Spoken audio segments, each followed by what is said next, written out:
Јас сум на постдипломски студии на Институтот за комуниколошки студии, кој што се наоѓа во рамки на Македонскиот институт за медиуми,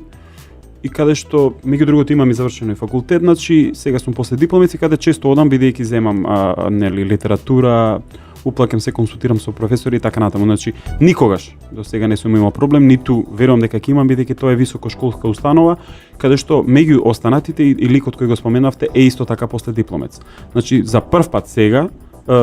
сосема изненадувачки човекот со монопод, значи со шипка железна монопод кој се користи нели за камера како придржувач, без никакво предупредување ми приде, не ме удри, но замавнуваше и со закани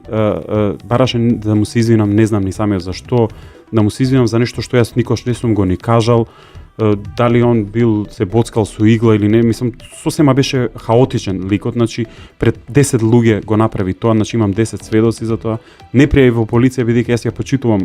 ИКС и МИМ како школи каде што сум завршил, каде се уште сум на постдипломски студии, луѓето, професорите таму се прекрасни и не сакав заради нив да ја ширам работата, не сакав дури не во медиуми да излезе, но 10 луѓе беа сведоци, некој од нив кажал и јас денеска веќе немам што да крием кога е тоа свеопшто познато. Човекот ми приде, се обиде, не ме удри, се обиде да ме удри, значи ми се закануваше цело време, го издвоја, го трнаа на страна, после тоа бев повикан од страна на директорот на школата, неколку професори кои се понудија како сведоци, бидејќи јас апсолутно со ништо не предизвикав и тоа го има во мојот поднесок за покренување дисциплинска постапка, каде што се и они сведоци запишани, дека апсолутно ниту вратив, ниту провоцирав ништо, но како што веќе кажав во една изјава за одредени медиуми кои ми побара, всушност се работи за едно лудилото кое се донесени сите тие поддржувачи, така наречени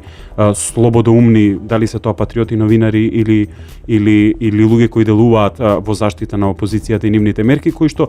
очигледно се депримирани, разочарани од тоа што не им успеа ништо во ова општество, пред се да го свртат народот и покрај тоа што прават меѓу другото и незаконски действија, како што се објавување на монтирани и прислушувани аудио снимки од разговори на високи државни чиновници од Македонија. Значи апсолутно се доведени до лудило. Моето присуство тука, јас сум тука заради велигденски празници, очигледно добро им дошло и мене да се обидат нешто, ми направат. Неколку пати ми се имаат заканувано, си имаат обидено преку различни начини да ме провоцираат. Јас сум човек кој